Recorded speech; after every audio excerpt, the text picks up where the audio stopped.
سيد العرب والعجم وعلى آله وأصحابه يا نافع العلوم وحكم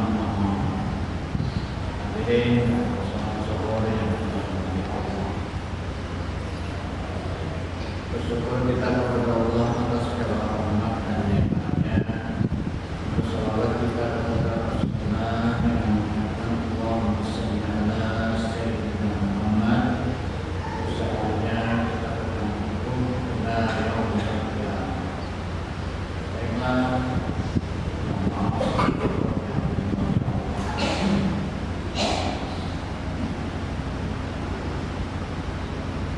dalam beberapa hadis menerangkan kemudian juga sebagian ulama berkata pada hari kiamat itu ada 3 golongan yang sangat merugikan.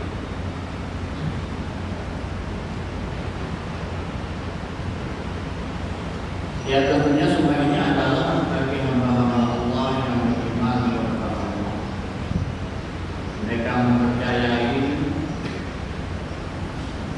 sabda Rasulullah, mereka percaya dengan firman Allah, mereka percaya dengan apa yang diucapkan oleh para ulama,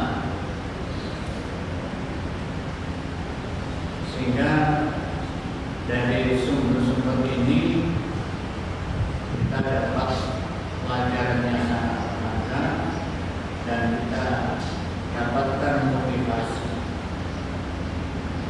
Baiklah, yang pertama adalah dalam disebutkan yang paling merugi pada hari kiamat 3 golongan tadi.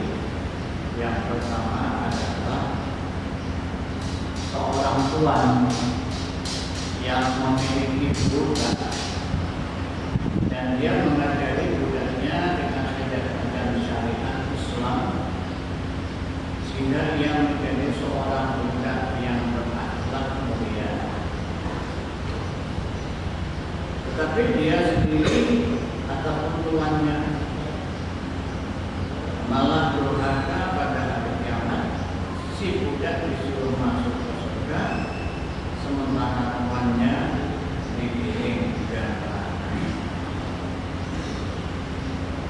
Pada saat itu tuannya itu ya seolah protes,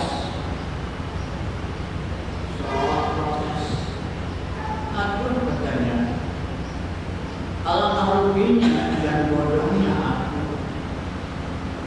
Bukankah aku yang mengajari budakku itu sehingga mereka mempunyai beriman dan berakhlakul karim.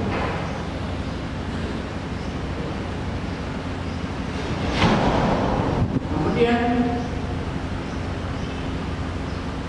aku dahulunya berkuasa terhadap dirinya dan harta. Kenapa budakku yang bahagia dan aku celaka? Lalu malaikat yang diserahi mengurus menjawab, karena dia adalah orang baik yang masuk surga ataupun budak tersebut, sedangkan mereka tidak. Jadi budaknya itu menjadi orang baik, orang soleh atau soleha, sedangkan tuannya itu tidak, alias durhaka. Dengan ketaatan mereka lah seorang budak mereka dipilih ke surga, dengan durhakanya seorang tuan mereka ditinggalkan. Terus satu golongan kata ulama. Kemudian yang kedua, orang bekerja keras, pokoknya asal dapat kerja keras, nggak tahu siang, nggak tahu malam, nggak tahu waktu, masanya rehat, masanya menikmati Allah untuk mencari kekayaan.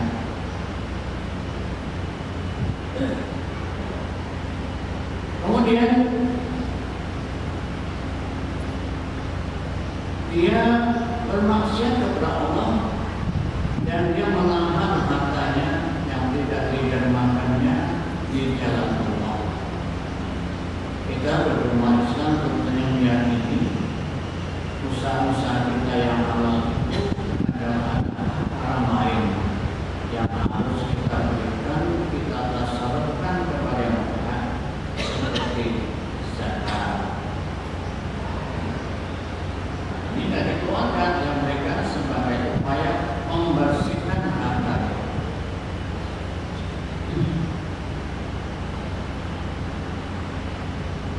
Kemudian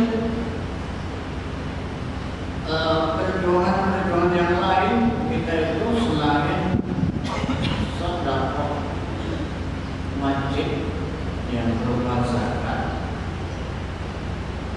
sama zakat mal, zakat fitrah,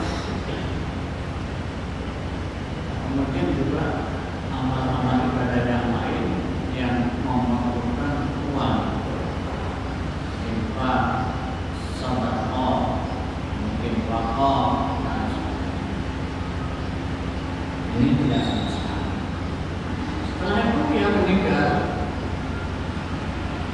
dan hartanya jatuh ke tangan ahli warisnya, yang kemudian dibelanjakan untuk jalan kebaikan dan ketaatan kepada Allah Subhanahu wa taala. Ahli warisnya disuruh masuk surga, sedangkan dia sendiri dikirim ke bersamalah. Kalau sudah dapat pemenang, mendapatkan harta dan siapapun dan keluarga yang mendapatkan waris, uang harus ditasarrufkan pada hal-hal yang nilainya amat kepada Allah Subhanahu. Jadi yang punya harta ini mengaku kepada malaikat, tuh malaikat itu kan uang yang bukan saya, dia hanya menerima warisnya dari saya. Kalau saya diberikan neraka dan ahli waris saya mau dikirim surga, iya mereka masuk surga karena dengan taatannya apa yang mereka miliki. Kamu diberikan neraka dengan durhakamu.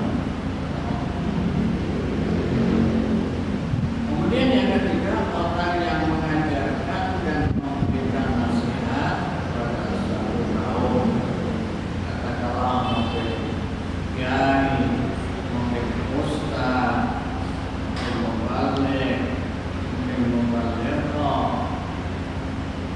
menyampaikan kebenaran sehingga kaum itu mau patuh dan taat atas saran-sarannya, ajakan-ajakannya kepada yang saleh, kepada yang baik, kepada yang makhluk.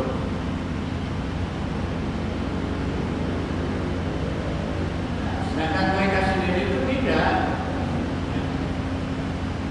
mereka tidak melaksanakan perintah Allah, tidak melarang Allah. Pada saat itu dia menyesal. Alangkah ruginya dan bodohnya aku, bukankah itu ilmuku yang mereka amalkan, dan apa ajakan mereka dan mereka mengamalkannya. Ngadu kepada malaikat. Malaikat itu kan ilmunya apa ajakan? Iya, mereka paham, mereka percaya ilmu yang Anda sampaikan. Tapi sayang, kamu yang menyampaikan itu, kamu tidak mengamalkan. Jadi beberapa ayat yang menjadi dasar atau dalil, ya, tak perlu dan dasar itu juga tak salah itu waktu tak perlu. Dalam ulama kan Allah antakul mana tak perlu.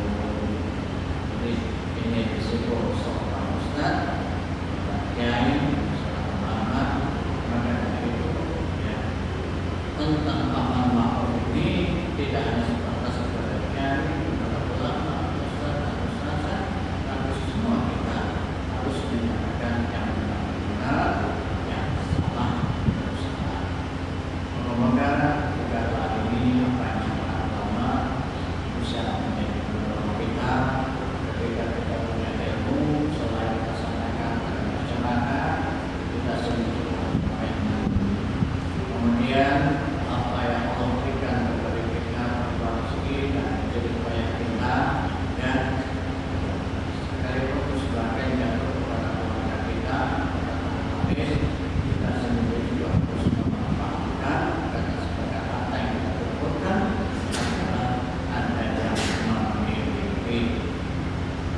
Jadi